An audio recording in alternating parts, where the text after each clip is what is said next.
Rupert Lowe, strong, unbudgeable, good leader or too dogmatic? I'm fine with him being dogmatic. Zach Polanski, should he be sectioned? Is David Lammy a full-blown retard? What the fuck is 𝐾𝐨𝐧'𝐿? A narcissist? A psychopath? Queer, covert Muslim, heavily autistic. Is he a queer? Is he a queer? The things that you think you're doing that are against racism, they generate racism. The things that you think you're doing that make people safe, they generate danger. Within our lifetimes, we could see a very nasty, very resentful, violent revolution. Purges, death camps, gulags, all of it. Oh, it's white people who don't like this and it's all about racism. It's not. These are British people with British culture and British values, and now their children are in a play area with men who may have arrived here a month ago. We don't fucking want that or him here. It creates tension. It's a cultural mismatch. If I ever see a man doing that in my space, words will be coming after the actions.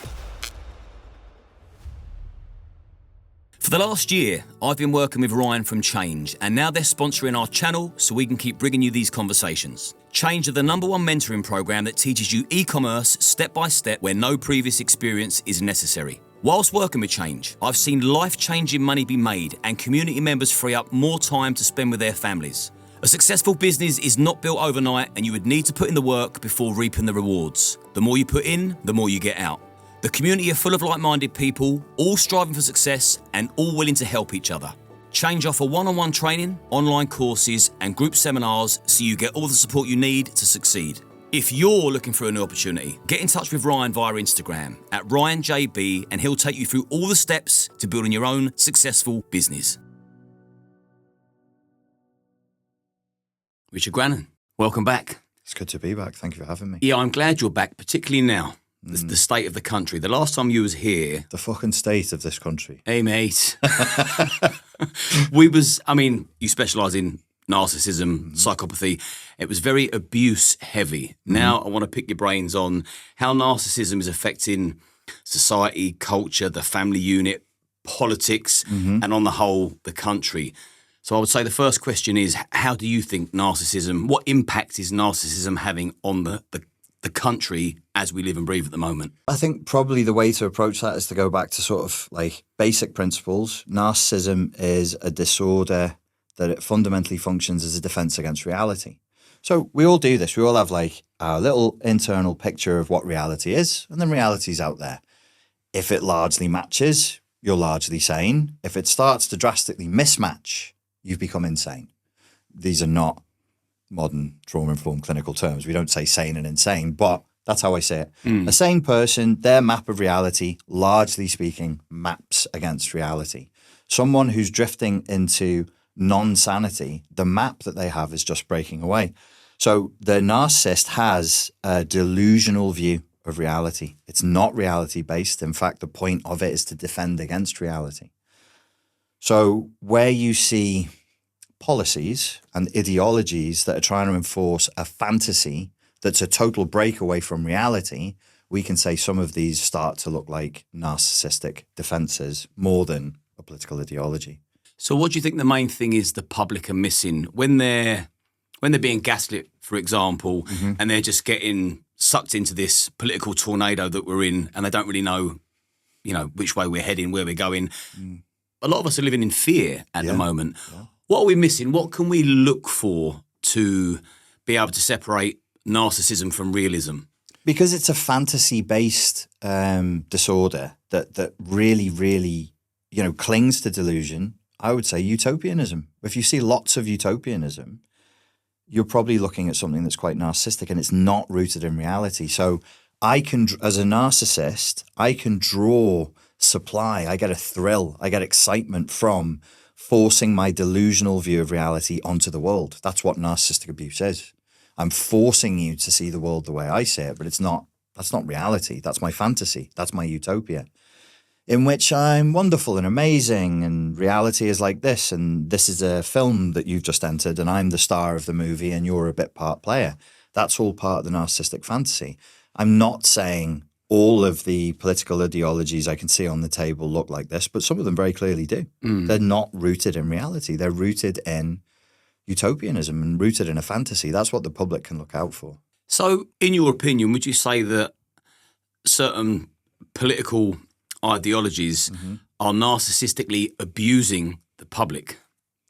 It's a strong term. It's a stretch, but it's not without validity, because the public ends up being exploited, for sure, isolated, ignored, misused, abused, and it's all in service of this fantasy, this narcissistic fantasy. So yeah, you can. It wouldn't wash with like a psychotherapist, but in terms of political analysis, using psychology for political analysis, yeah, it's meaningful to say that the public are being narcissistically abused by people who are delusional, who don't care about them, but they'll tell them, we love you, we are kind, we are empathy, we are compassion, we absolutely really care about you and love you. That's what their words are saying, but their actions are, we hate you, you're useless, you're worthless, you're meaningless, you're to be used and cast aside. And I think a lot of the members of the public do feel that. They feel exploited and they feel cast aside. They feel like their lived experience is being disregarded and ignored. Yeah, I'm glad I'm not going insane because, when you hear politicians say we're for the people and then they do something that's clearly not for the people, it's for them or the agenda. Yeah. It's very discombobulating. And I can see how so many people are becoming traumatized, detached from everything around them, which I'm gonna unpack all that as we go along. This is going to be really interesting for me because I'm kind of semi-obsessed with the whole psychology of everything. And at the moment, I think everyone's drowning in politics without a rubber ring or armbands. Yes. You say that narcissism is a virus. So how is society catching that? So in order for narcissistic personality disorder to manifest in a human being, there does have to be trauma. There needs to be helplessness. There needs to be hopelessness. I think that's the birthplace of narcissistic personality disorder in an individual, in a child. Massive trauma, hopelessness, helplessness. And the one light in the tunnel is fantasy. This isn't really happening to me. This isn't, mummy and daddy aren't really abusing me. They're not really ignoring me. They're not really handing me out to be misused by other people. I am an amazing and special individual. And my amazingness and my specialness is proven by my abuse. So it's kind of a victimhood narrative of narcissism. And because I'm amazingly special in the extent of my abuse, I now have the right and I'm entitled to abuse and exploit other people. So how does that start to show up in the public? So you said it, the public are traumatized. It's a traumatizing time to be alive. It's very overwhelming. You can't do right for doing wrong. Everything is a sin. Everything is a crime. And that sort of window seems to be shrinking daily. Where can you have pleasure? Where can you experience meaning in life? Everything is a thought crime. Everything is on somebody's metric for sin. There's a religious fervor in the air. Of witch hunt, sort of a feeling in the air.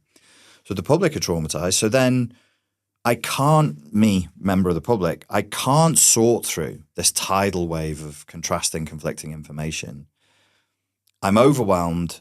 I don't see a future. I think it's that bad in the UK. And people just are hopeless. There's no future. What does the future look like? We're not moving towards anything here. And so then they escape reality. They say, well, I'll fantasize that I have a future. I'll fantasize that I have meaning. I'll fantasize that I'm contributing. Where do you have control? Well, maybe you could become a porn star.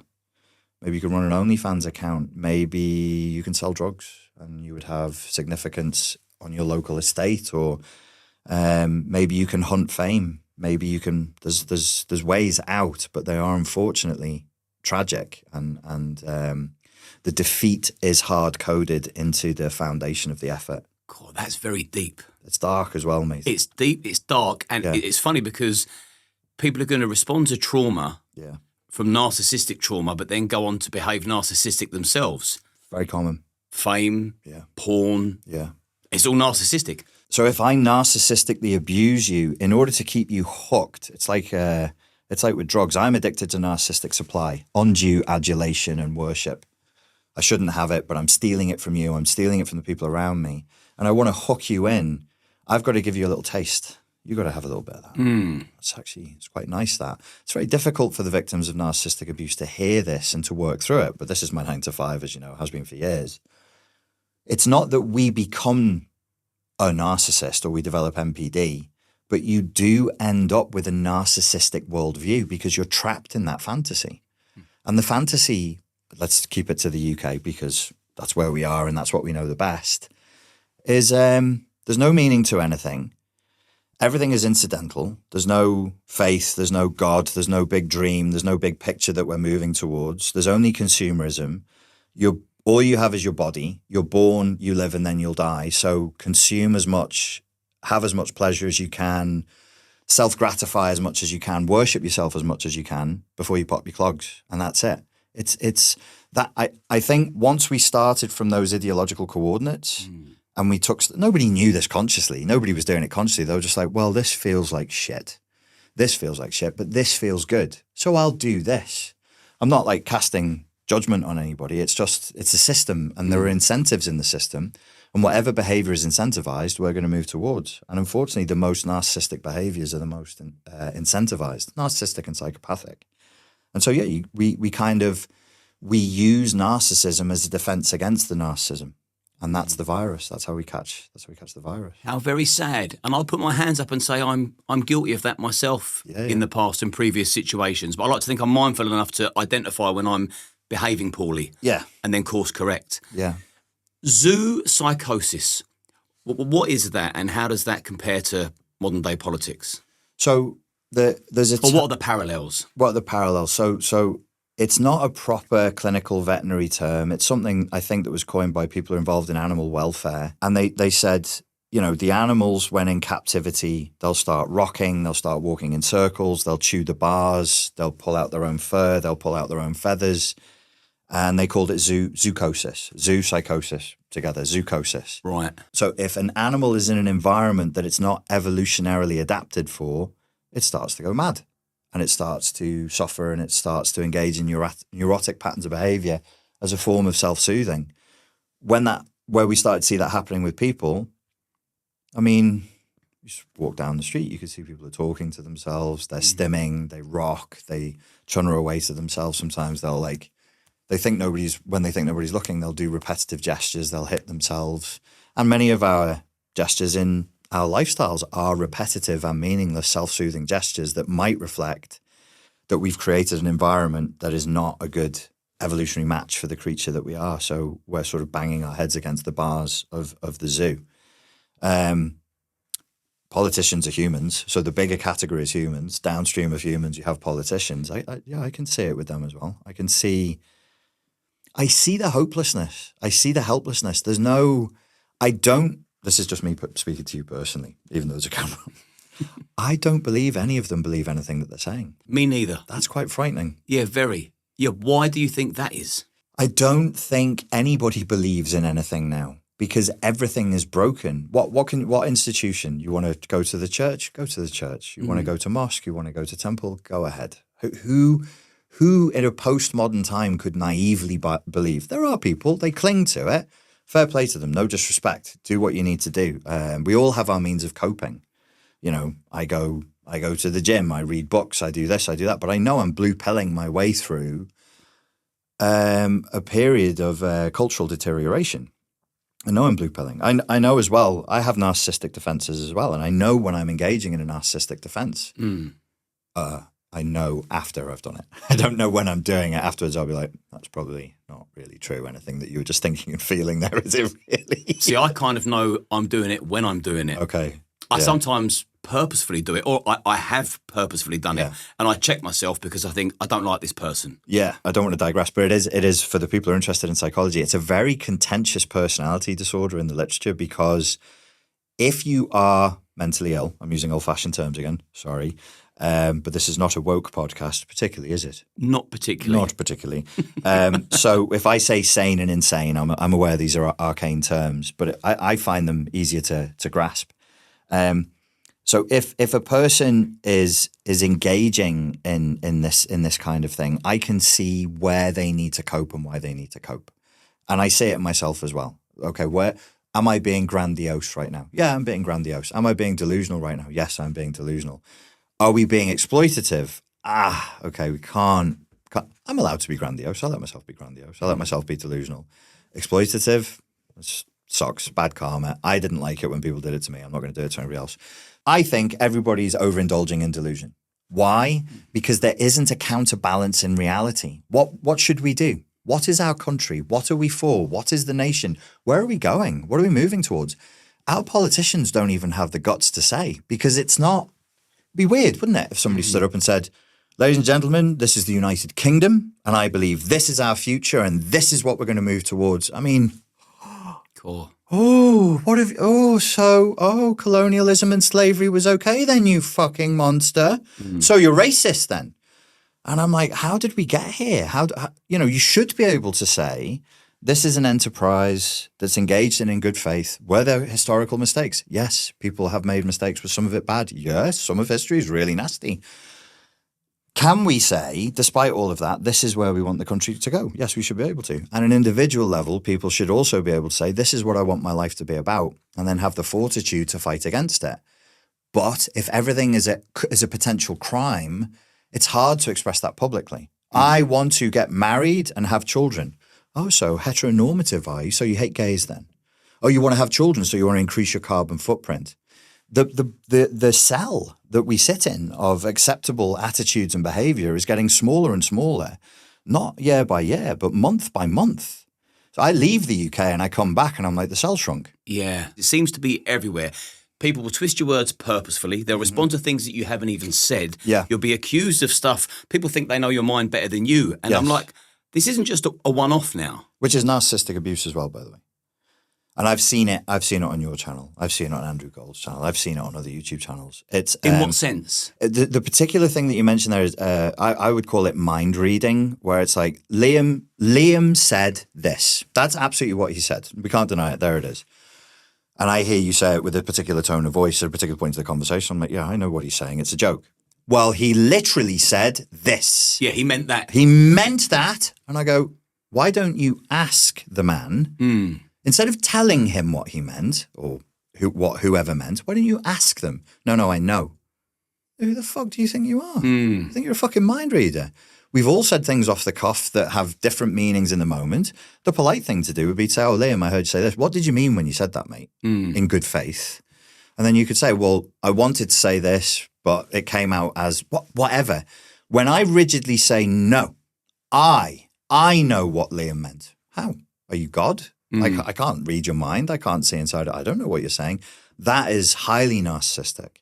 And I think people do it in bad faith, as you said, because the masquerade is it's about justice and empathy, social justice and empathy.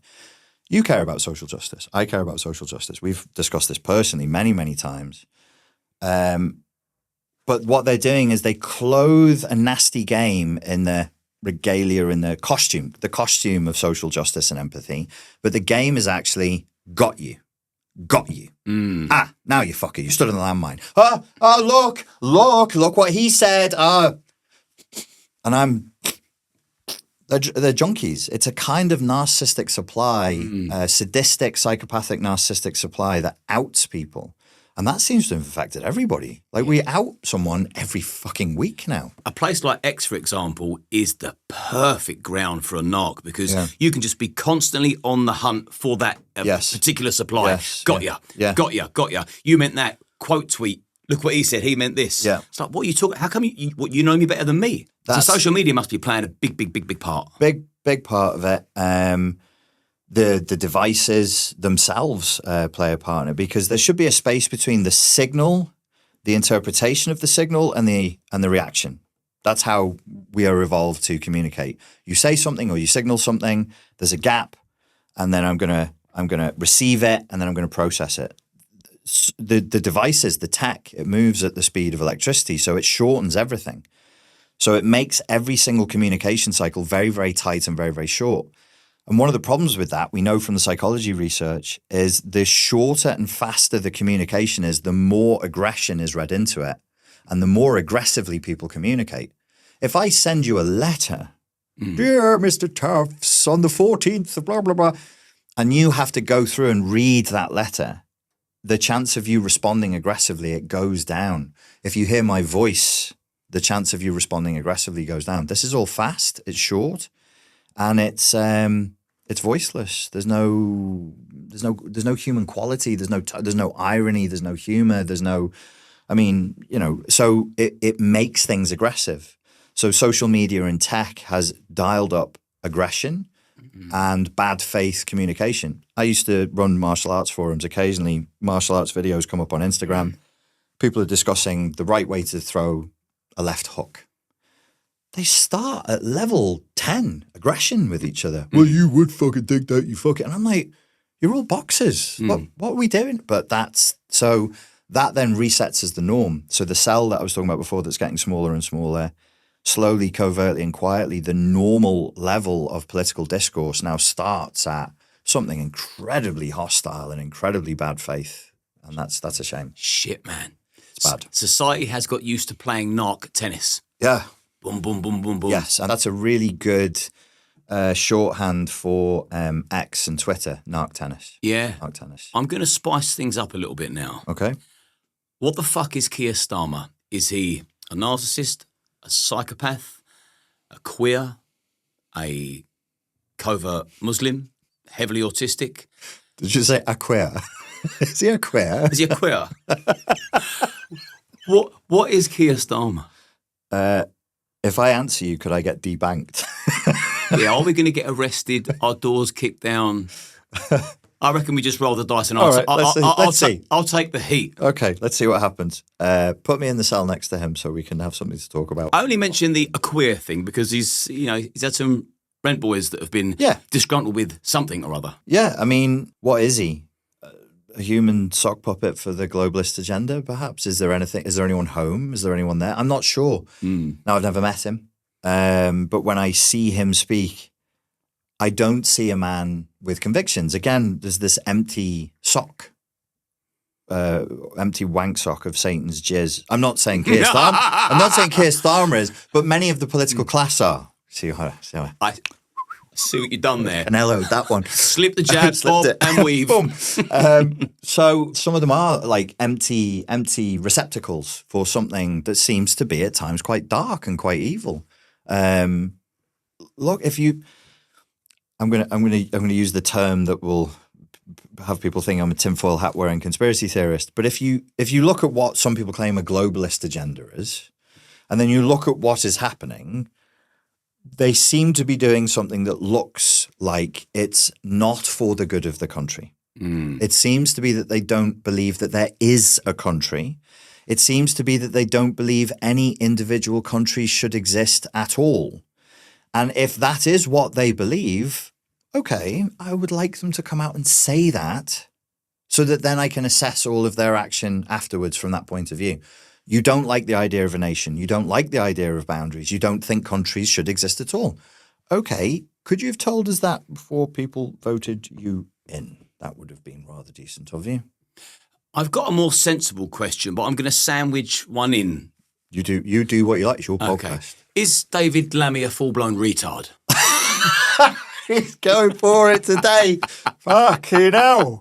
That wasn't even on my list of questions. It just come to me. So, I've lived most of my adult life more as an immigrant than not, more out of the country than in, a legal one, in various places. So I leave the country and I come back. And then when I re-enter UK space and I get the UK news and things, I'm thinking, what has happened? What's going on? Who are the people in power? How did they get there? What are the qualifications? Do we need to start introducing IQ scores or sanity checks for politicians? Maybe we do. Maybe we should have cutoffs. We should say, you need to be at 115 IQ and up. You need to have this level of emotional regulation. You need to have this level of sanity. We should, I would think, we should be able to have a basic ideology checklist. Do you hate the United Kingdom? Do you think we should be destroyed? Please say yes or no, tick in the box. I don't think that's an unreasonable request because some of the people, they're either so mind-numbingly stupid that they should have their driving license taken away from them, or they are actually an ideological saboteur. And it's very hard to think that they're anything else, or maybe there's something in between. But there's not one or both of these elements at play there. So to the gentleman you've mentioned, that's how I look at that. I'm like, I need an IQ check. And I want him to answer the question, what do you think a country is for? And do you think the United Kingdom should exist? Such a good answer. And then we'll shift back to narcissism now. So the charming Nigel Farage, for example, in your professional opinion. Yeah. Is he love bombing the nation or is he sincere? Don't know him, never met him. Unfortunately, he does have form historically for building up what looks like a cult of personality. It gets to a certain point and then he walks away from it, which would indicate somebody who perhaps wants the attention, has a degree of maybe intellectual vanity, bit of like, look at me, look at what I can do. But then when it comes time to put the money where the mouth is, maybe doesn't really like that, doesn't really want to do it. And there's a bit of backstabbing that's gone on there as well, which would correlate with narcissistic patterns of behavior. They can be brattish, they can be vain, they don't want to share the spotlight. You know, you're prettier than me, I'm going to just give you a little stab in the back. So based on actions rather than words, I find him suspicious. I find him dubious, yeah. It is a bit of a cult, I think. Yeah. And again, I'm not slamming anybody. I'm politically homeless. I want to hear all sides of all arguments. And I want to feel that I can rely and trust on someone and something and policies and direction. But I do think that everybody should snap out a cult mentality and question people they follow. Yeah. Just, it doesn't mean to say that you stop following them or you don't believe in them or you're not going to champion them, but at least analyse them thoroughly and think, can I fully trust you? Are there certain facets that I'm not overly keen on? And then hold them to account. Yeah, we don't need another cult of personality right now. That's not going to lead us anywhere. No, I totally agree.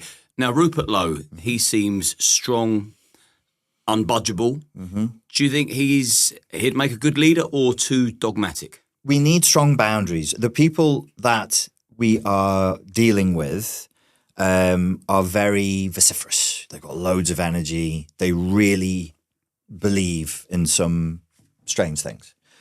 And you've got to push back against them.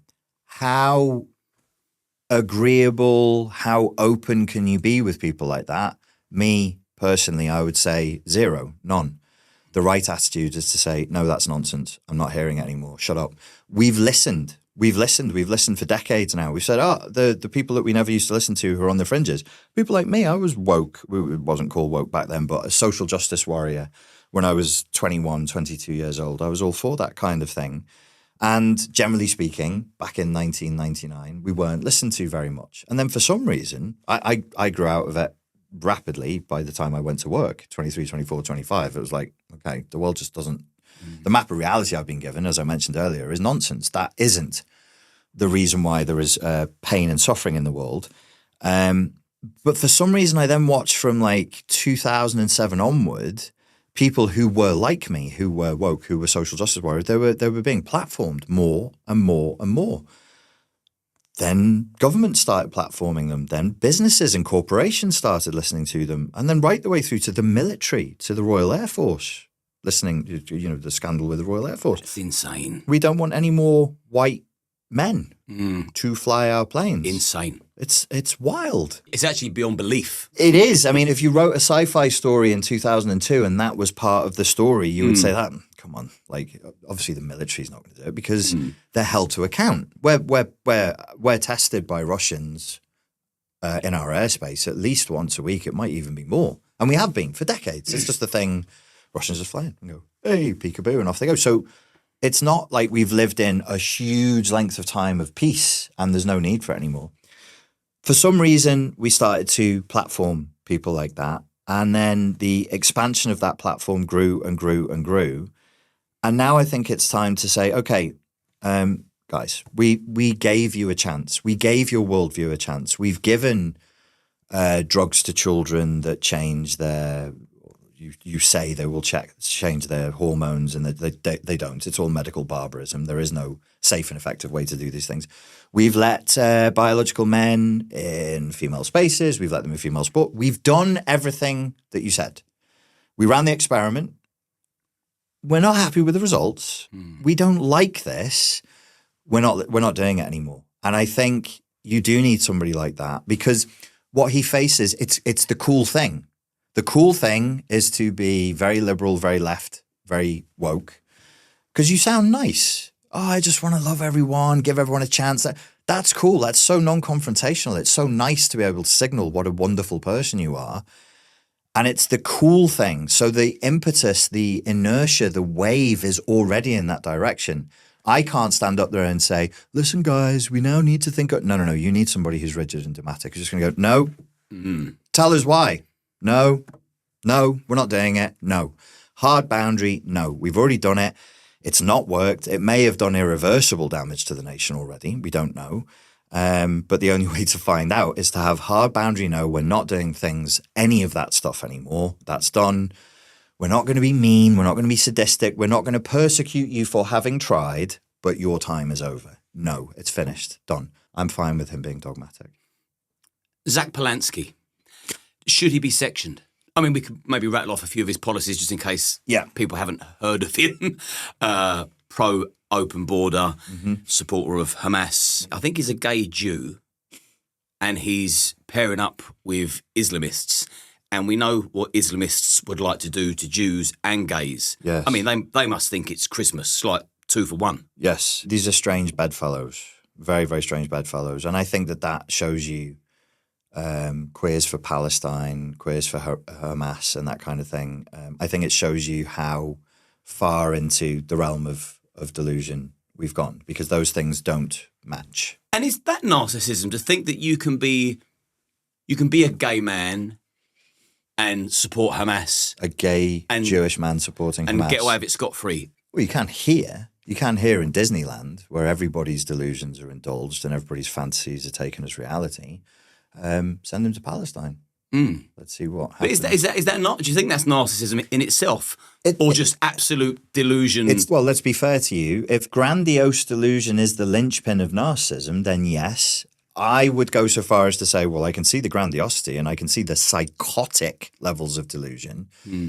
But the fact that he says that and he does that, I don't mind that much. There's always going to be people with funny beliefs. The fact that it's normal and supported and considered by maybe the majority of human beings who live in this country the right way to think, that's the problem. It's not the individual nutters. It's not the individual people who have very, very strange. It's the consensus that's the problem. The people think that this is okay, and it just doesn't make sense. Why do they think it's okay? Probably because they don't really know anything. They don't really know the issues that they're chanting about. They don't really know the issues that they're pushing for. I mean, Israel has committed war crimes. Hamas has committed atrocities. The Iranian regime is a mess. You won't see me going out in public and cheering or denouncing anybody, because I'm like, who do you want to talk about? Are we going to, if we're going to have a nuanced debate where we're going to get into the history, the geography, the politics of it, I can do that. But I'm not going to stand up like it's a football team and go, yay for them and boo to the others. I can't do that, because it's way messier than that. It's way, way messier than that. I mean, the Iranian regime is a fascinating one, because you should be against, as you alluded to, you should be against America going around and policing the world. If you're anti-Israel, you should be against Israel attacking them. Yet at the same time, what about the Iranian people? What about the horrible things that we know are happening under the Iranian regime? Isn't that? So I would just say, like, these are complicated issues. And when people do make these strident, certain, confident statements, it's emotionally immature. And yes, it is a bit narcissistic. It doesn't mean they have narcissistic personality disorder, but it's very self-indulgent. Very, very self-indulgent. It looks to me like villains get glorified these days. And do you think that we're breeding evil on purpose? I think it's unlikely. So I'm not against what people would dismissively call conspiracy theories or against alternative media. I think it happens on a scale.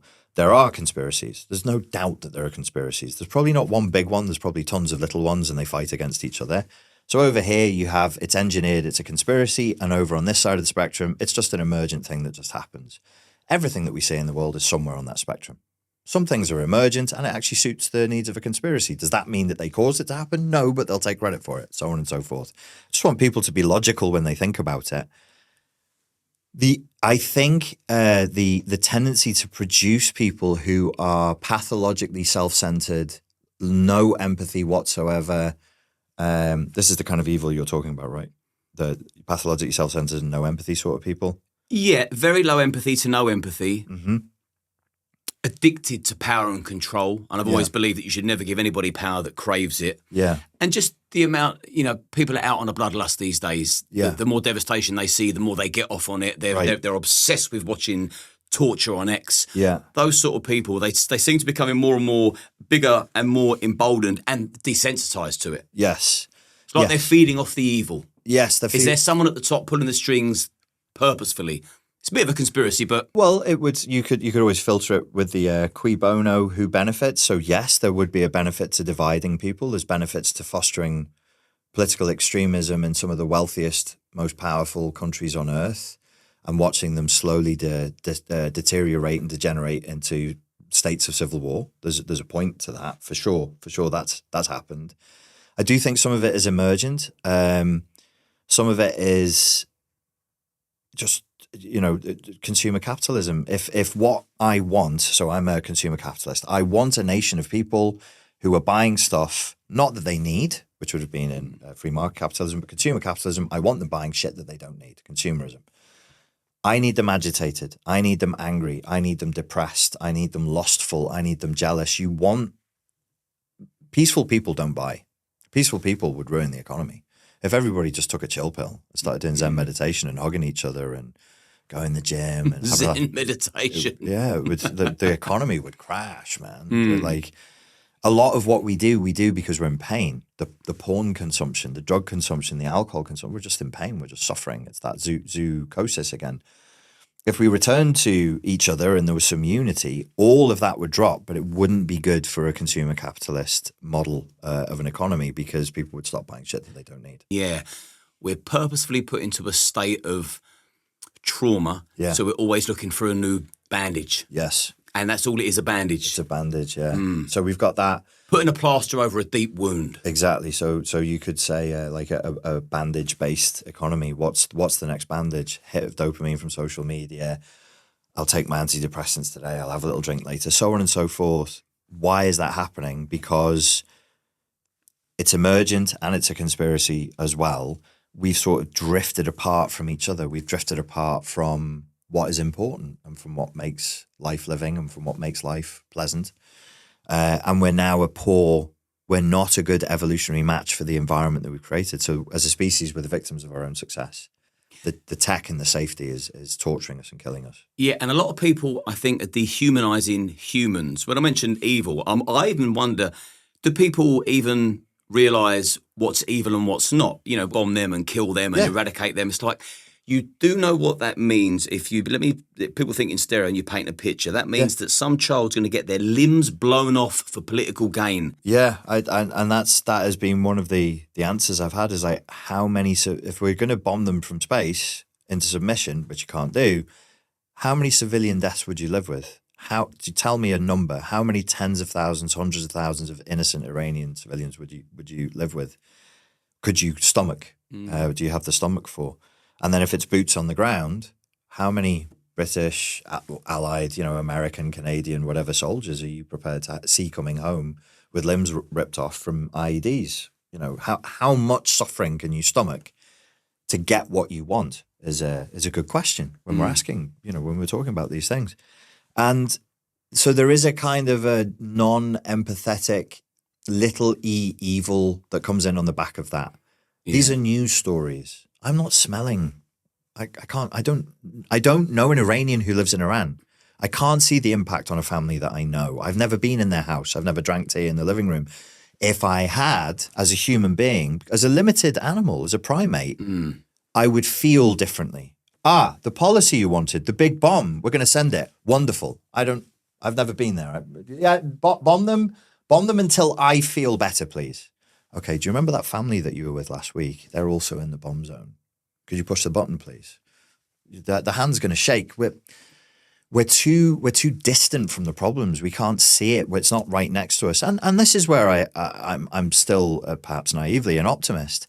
I think if the world looked different, if most people, most humans in a situation where they can do something for somebody else, if it's not overwhelming, it's not going to threaten them, it's not going to threaten their kids, they probably will.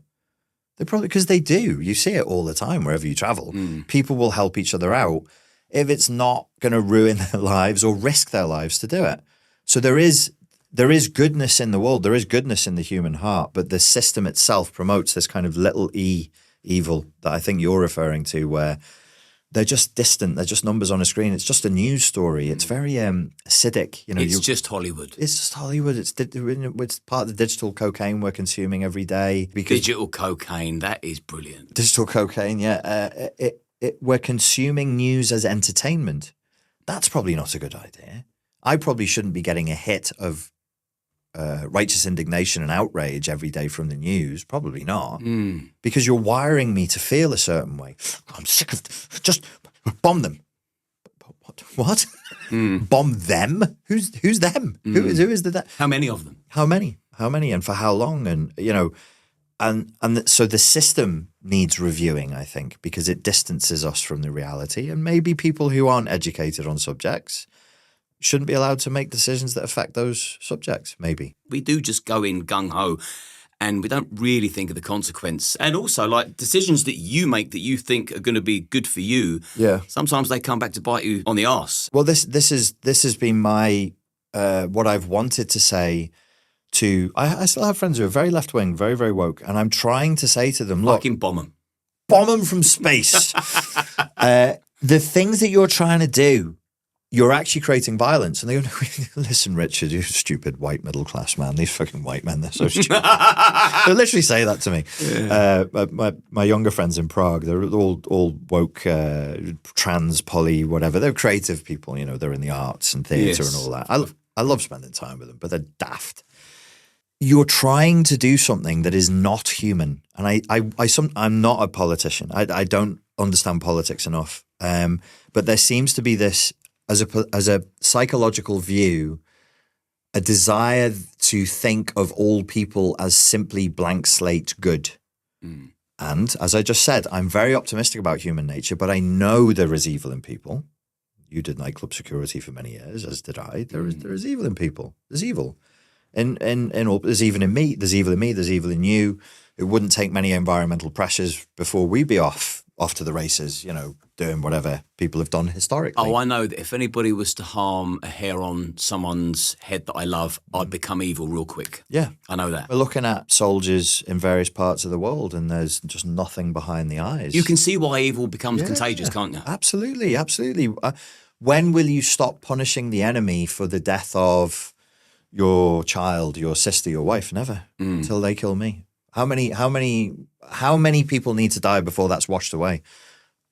An infinite number. I mean, humans, they can be quite terrible, can't they? Yeah, terrifying. Honestly, in terms of vengeance, the capacity for vengeance, we're wonderful. You know, if you step outside of humanity, we're wonderful in some respects and then terrifying in some respects. And it's light and dark. It all sits together. The worldview, the reason why I think as I've aged, I wouldn't class myself as a right-winger. I see myself as politically homeless as well. But I think there's a more of a classically conservative worldview which says, no, people can do bad things. You can't force people to be nice. It's not a kindergarten. It's not a crash. A nation isn't a crash. The United Kingdom isn't a crash. It's not a kindergarten. If everybody gets fed and it's fair, everyone's going to be nice. No, they won't. No. Some people will still slit your throat with a full belly. They've got as much as you've got.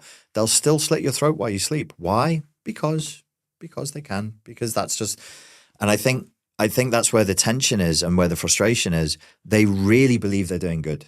And I don't want to be in conflict with woke people anymore. It's pointless. What I'm trying to do is reach across and say, the things that you think you're doing that are against racism, they generate racism. The things that you think you're doing that make people safe, they generate danger. That's why I think there needs to be a boundaried, maybe even dogmatic pushback against this for the safety of everyone, including my left-wing brothers and sisters, including the woke. They should be protected as well, even from their own ideological delusion, because these are people who say, yes, let anybody sleep in my house. If the nation is a house, they say, open the door. Yeah. Should we check who's coming in? No, that's a person. You know, like serial killers, rapists, people who commit genocide. They're people. They're also humans. The category of human is a broad category, and some people just aren't very nice. That's why you check who comes into your house. The problem I have with the left on that issue is they're usually not opening the door to their houses.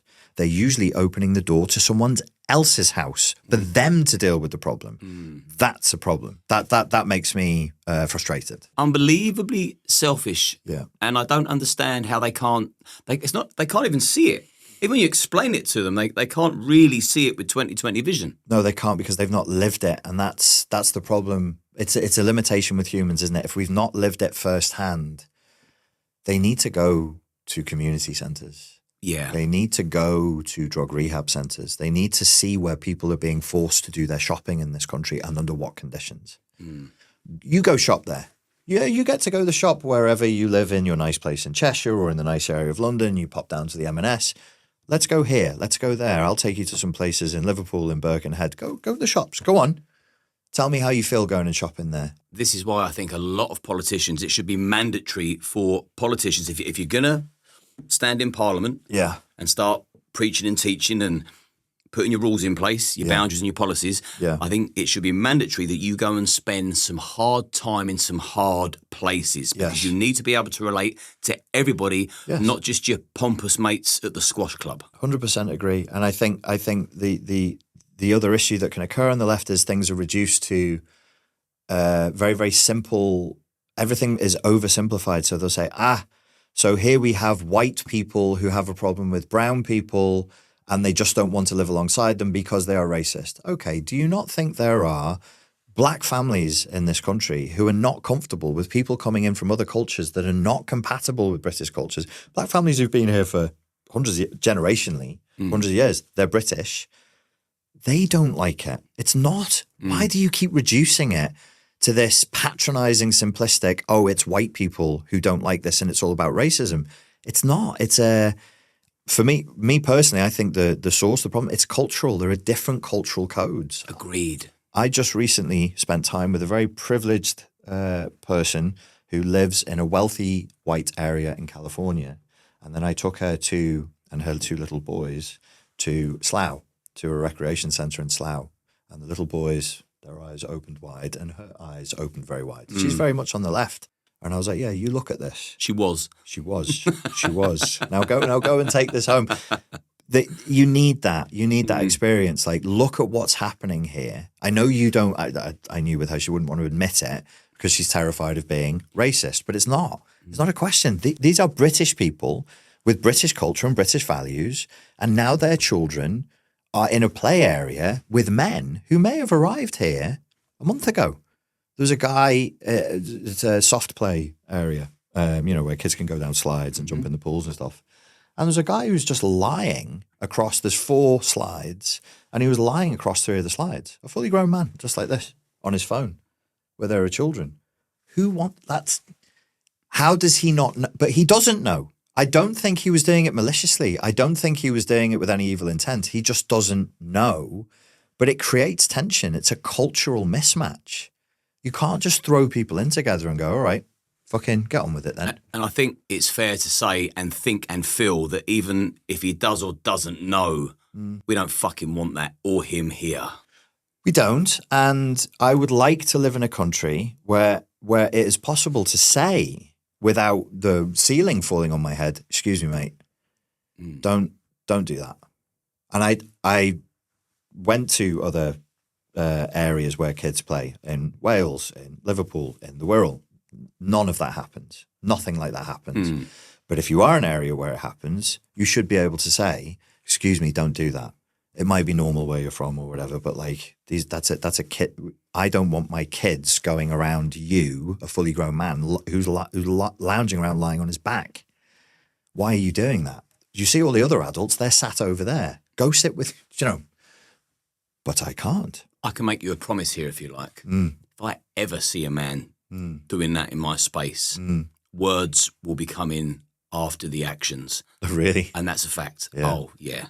Yeah, that wouldn't be tolerated by me at all. I don't care if I get arrested, even sent to jail. I'll be doing something. I wouldn't be able to control myself. I know I wouldn't. I mean, it might have been a situation where if I'd said something to him, we would have gone, oh, sorry, I wasn't thinking or whatever. But I was like, dude, my point here is it's not racial. There was people of all races there. You got me all fired up there, Richard. Yeah, no, it's a lot of people are fired up, and they should be. They have a right to be. Yeah. Either this is a country or it isn't. Then tell us. It's not a country anymore. Either there are standards of behavior in this country or there are not. Either there are boundaries or there are not. If there are no boundaries, why do I have to fill out forms to go and live in other countries? Why do I have to fill out forms and other people don't?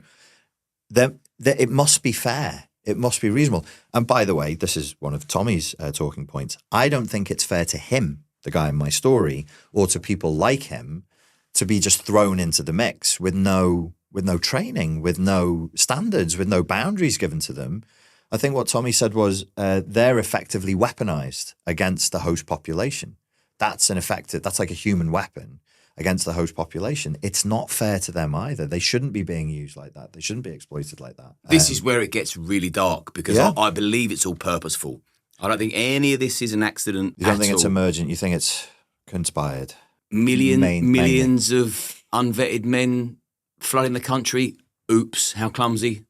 Nah, there's something bigger going on than that. And isn't it strange that it's men? And isn't it strange that nobody has a problem with it being men? Fighting age men. Is it women and children coming in by their children are crying, they're cold, they've crossed the channel? It's not that. No. It's not that. And I don't know. I was thinking about it on the way here. If you look at Bosnia, there was Bosnians who fled to Sweden in huge numbers during the Bosnian genocide in the Yugoslavian wars in 1994. They were welcomed with open arms. They are Europeans. They fled across Europe from European aggression, and they found a home. This is not that. It's not even close. No. It's not even close to being that. But if I dare, as you dare now, to say this in public, the consequences to me are potentially, and to you, are potentially catastrophic. It's almost immediate cancellation. Yeah. Like that's a given. Well, if we make jokes about being debanked, we make jokes about being arrested. If you're not from the UK, these are things that people are debanked and arrested for, saying things like this. The business that I've lost, you wouldn't believe, because of some of the things I've said, which I think are perfectly reasonable. Yes. I would sling a man out of a soft play area if he was lounging about filming kids. Yeah. Just for having an opinion like that. Okay, well, we're going to go in-house now. Yeah, but you've used my security firm for 5 years. You were singing our praises on the Friday. I said something on the Saturday. Come the Monday, we're gone. Yeah. Okay, you've got an agenda. An agenda and fear. There's just I think for people who haven't been to the UK, they don't realise what an atmosphere of fear there is here, because the consequences for speaking out can be really, really awful. Let's go on to the family unit. Yeah. I think the destruction of the family unit is now pretty obvious. Single mums left, right and centre, distant dads, vacant dads, throwaway society we live in now. People are no longer fighting for each other. They're just thinking, you know what, I'll just leave and start swiping left and right. Yes. And it's the children that suffer eventually. And then they go on and their trauma gets passed down. And I think it's such a shit show. What part does narcissism play in the destruction of the family unit? I think if that goes by the wayside and we're not fighting for that, what should we be fighting for? That's where people come from. People come from families. Responsible adults are born of families, and the more coherence and the more cohesion there is within the family unit, then the better the people will be, and the better the cohesion across the entire nation would be. So there, I would probably join you in the conspiracy theory type of thinking. That look, if I wanted to destroy a country from the inside out, I'd start with the family unit first. Yes, I'd break that up first, and then we're not fighting for each other. There is no sense of tribe. There is no sense of purpose. There is no sense of meaning. And it's a terrible shame to see the way in which this lack of cohesion and the fractionation seems to be worsening all the time. Families break apart. They splinter into groups. People become more isolated. And yes, it can very often be because of narcissistic drives that push people apart, hyper-competitiveness, envy, aggression, interpersonal aggression, spikes, delusion, projection, and families break up. It's really, really sad to see. It is sad to see because it's just happening far and wide and everywhere. I mean, I barely know many families that are together now that were 10 years ago. It's like, why is everyone splitting up?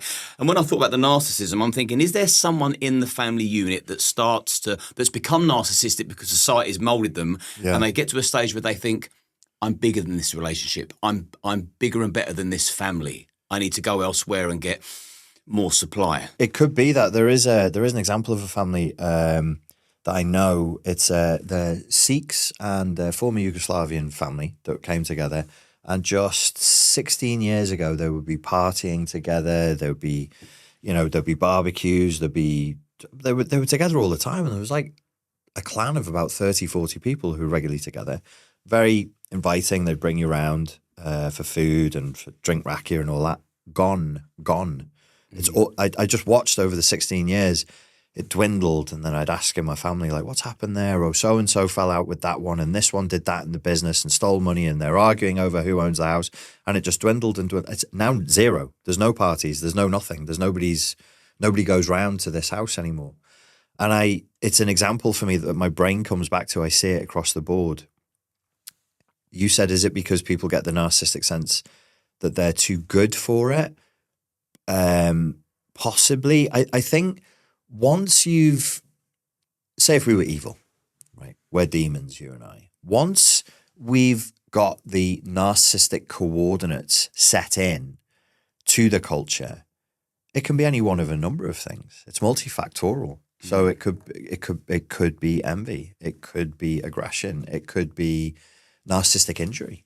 People are so quick to be injured now, narcissistically. They take offense over anything and everything, and they hold the offense.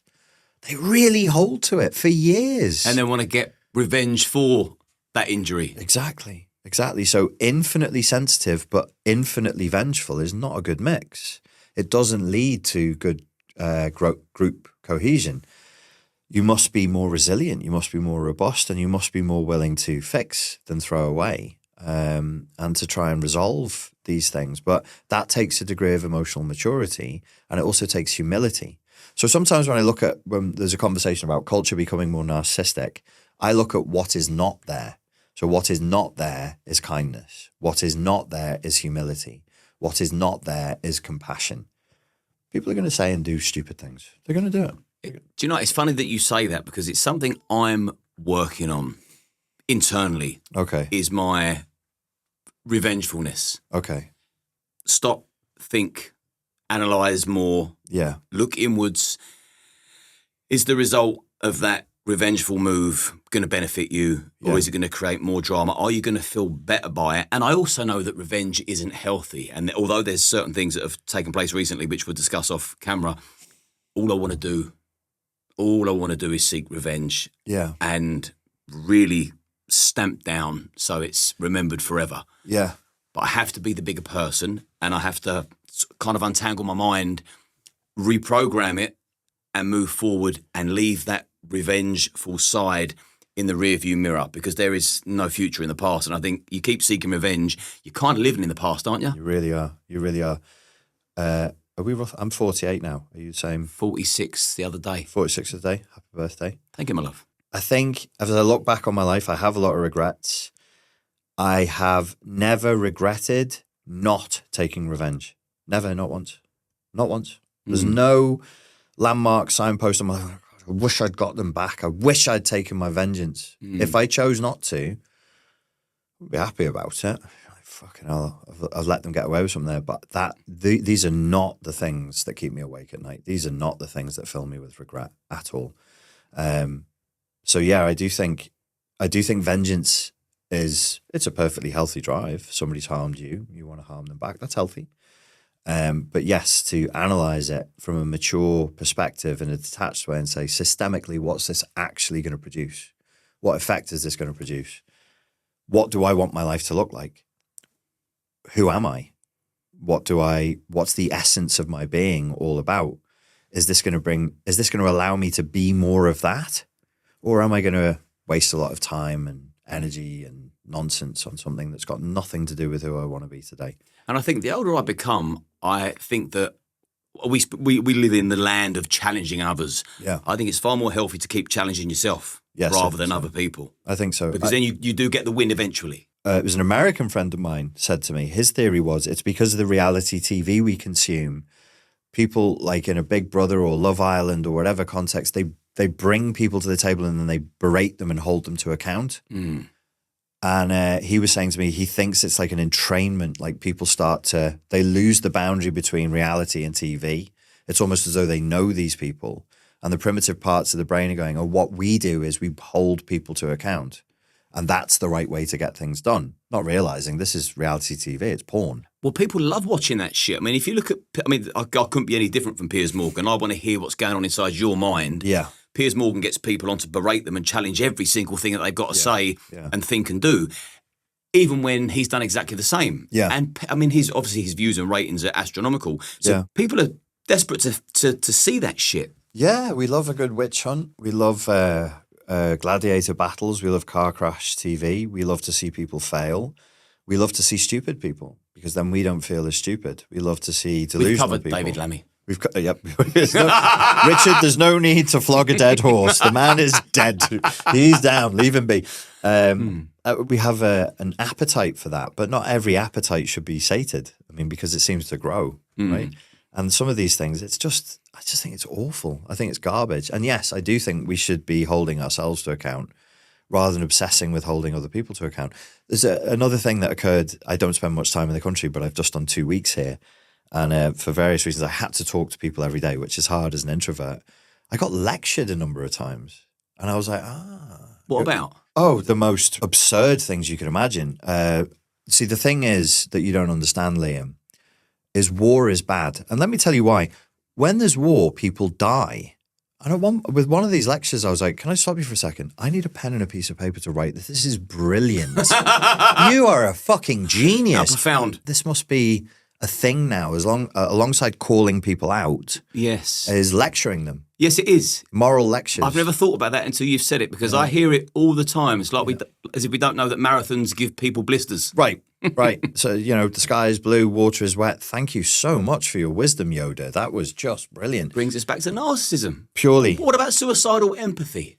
What do you make of that? This is 𝐃𝐨𝐧'𝐭's term, isn't it? Suicidal empathy. I think it's very, very interesting. He's an interesting thinker. I think it's a term worth coining. Yes, we can be so empathic to the point where it becomes self-destructive and suicidal. I do think there is an infection of suicidal empathy inside of the United Kingdom, inside the Anglosphere, like the West, say like Canada, Australia, New Zealand. It's actually very narcissistic because it's patronizing. We white people, all of the evil in the world, it was done by us, you see, and now we white people, we will fix it all with love. We're going to cuddle brown folk until everything is fine. Shut the fuck up. As if I came out of university, I was doing door work, I was doing taxi work, and I was like, oh. So people of all backgrounds and all ethnicities, they just do nasty things to each other because people do that. Then I traveled, went to Thailand, Malaysia. I was like, oh, I thought all corruption and evil and slavery in the world was I was taught it was white people. No, everybody's perfectly capable of it. It's patronizing. They're patronizing. And there's something disconnected. The frustration, I think, is if you have been in the trenches and you've stood shoulder to shoulder on a door with a guy from the Congo and the guy next to you who's watching your back is from Albania, and you would go the distance for both of them, and then somebody goes, you see, the thing is, Liam, you have to be nicer to people who aren't white. You're like, fuck off, would you? Where have you parachuted in from? What do you know about anything? You've never been anywhere, but you like to give out these lectures. Yeah, it's a disconnected, privileged position, and the suicidal empathy seems to be born of another interesting term that was coined, can't remember by who, luxury beliefs. So only people who have a very privileged life can afford the luxury of these beliefs, and those beliefs do lead to a kind of suicidal empathy. That is something we will have to watch out for. And also the spread of narcissism, or at least the growth of it, I think it's causing trust issues. Yeah. And where does that lead? It leads to where we're at. It leads to men and women giving up on each other. It leads to it being very difficult to maintain friendships across time. My God, in the podcasting world, you know, there's all kinds of things that go on, and backstabbery and ladder climbing that goes on. It's everywhere.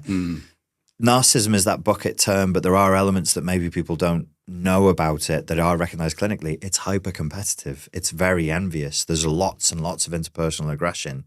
And effectively, if you're dealing with people who have become highly narcissistic, they're just insufferable. They're just awful to be around. They're just because they're constantly trying to show who they are. They're trying to signal to you. Listen, the thing is, Liam, You just go, mate. You just fucking calm down. Just be normal for a minute. Stop trying to sell me. Stop trying to show me. Stop trying to lecture me. Stop trying to one-up me. Bloody exhausting. Chill out. Because I used to think that people, when I was looking into narcissism and looking at your work, which I'll obviously put all of your work in the description. Thank you.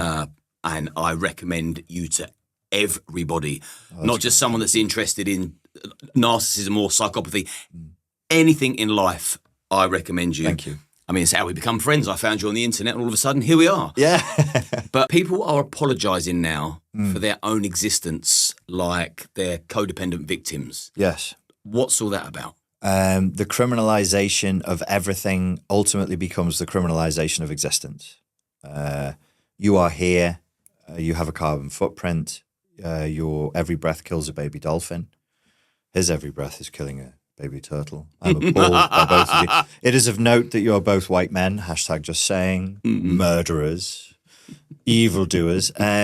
Once everything is criminalized, nothing is permitted, including existence. And then, yeah, you should apologize for being. You lose the right to be. You lose the right to want. You lose the right to have a will. And inside of that frame, I think it's very, very difficult for us to have a healthy sense of just a red-blooded sense of, yeah, I'm alive and this is good. Life is good. I want to be here. Oh, really? So you like having your two legs, do you? Ableist, monster. You know, some people can't see. Yeah, okay, all right.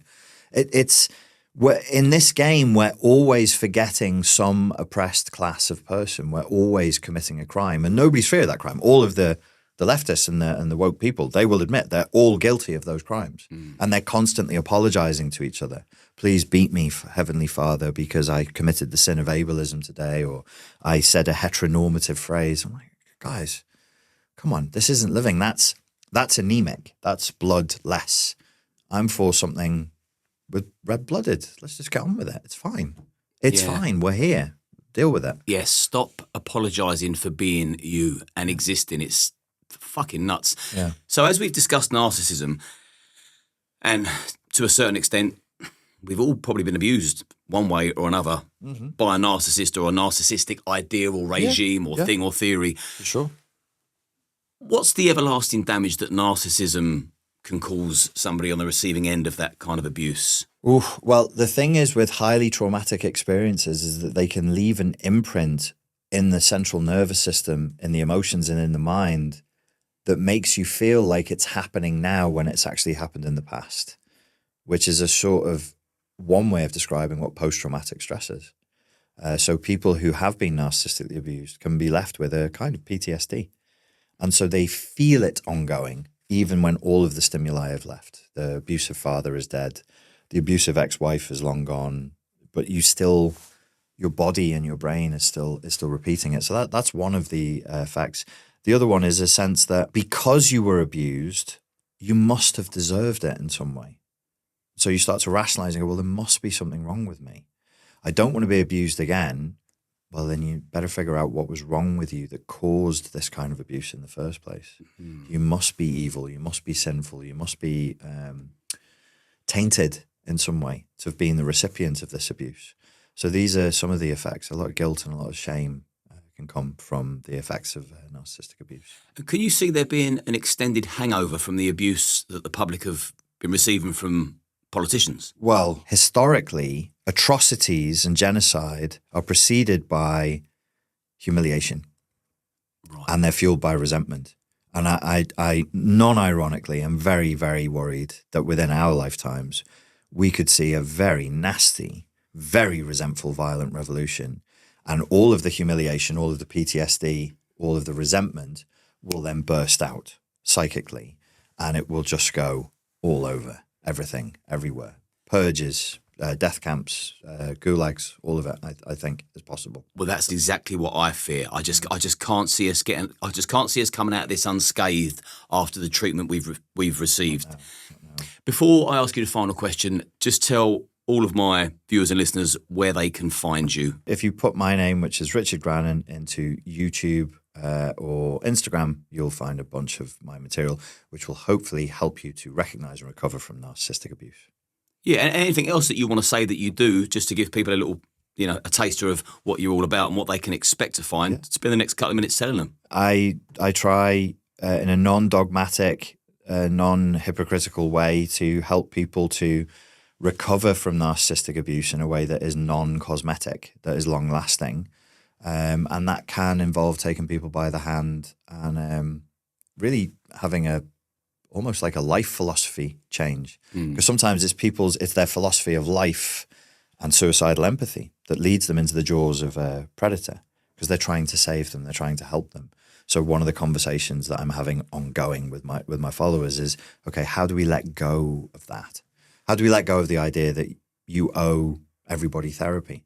Because a lot of people they'll get stabbed and they'll be like, well, maybe his mum didn't love him, or maybe not your job. Not your job. Let go of it. Let go of the idea that this is a creche. This is not a kindergarten. That's not a child. That's a grown man. Me personally, this is with a background in psychology, I couldn't give a single solitary fuck why you stabbed an innocent person. You stabbed them. And if I was in charge, you would be punished on that basis and that basis alone. Your background, your pain, your trauma, this is just where I've gotten to in life. And this is 14 years now of helping people to recover from the thoroughly evil effects of psychological and physical predators. I have no time for that kind of, narcissistic mind reading. I'm the mummy who runs the creche. I'll cuddle you better. No. You did what you did, and that's all I'm looking at. And what I love about your work is the honesty and the fact that you engage on a personal level with your audience. You share your experiences and how you've learned, which is, like we all learn, the very hard way. The very hard way, because I'm very stubborn. Anyway, final question. How do we fix Britain? You give me total control for 10 years. Brothers and sisters, it will be a hard 10 years. But we will emerge victorious. I promise I won't have gold-plated toilet seats in my palace. I need a palace, obviously. Clearly, because the responsibility of the nation is in my hands. I do think it needs a philosophical shift. Like, do we have a nation? Are we allowed to have a nation? Please tell me, yes or no? If yes, we have a nation. We're allowed to have a country. Well, a country has borders. A country has borders. It has a culture. It has a way of doing things. There are things that we don't do here. There are things that we do here. We've always been very liberal, historically. Always. Very liberal in terms of what people do. And I don't have a problem with that inside of certain boundaries. That's all. Just a red-blooded, healthy, this is what we're doing, folks. If you don't like it, there's the door. You're free to leave. If we find you working against the enterprise, let's treat it as an enterprise. Here are our objectives. We're going to raise a strong, healthy nation together. These are the objectives. These are the core values. This is what we move towards. If this doesn't suit you, we're very sorry to hear that. Please leave. If you try to work against what we're doing, please stop. If you won't stop, we will stop you, and then we will force you to leave. I don't think we need to be more aggressive or more violent or more vengeful or persecutory than that. We just stay, this is what we're doing, but stay healthy. This is what we're doing. Come with us or don't. Well, you get my vote, and if Richard gets your vote, please follow all his work. You'll love it. I'm a massive fan as well as a friend. If you enjoy what you see week after week, please like and subscribe to the channel. It takes 30 seconds, if that, and it costs you exactly zero. And a lot of you watch week in, week out, and you forget to hit that subscribe button. Come on, play the game. I'll do my bit, you do yours, and I'll see you next week. And I'll put a thumbnail here somewhere for you to go and enjoy another episode. And Richard, as always, I thoroughly enjoy you. In fact, I fucking love you. Thank you, sir. You are more than welcome. Thank you. Let's go and have some steak.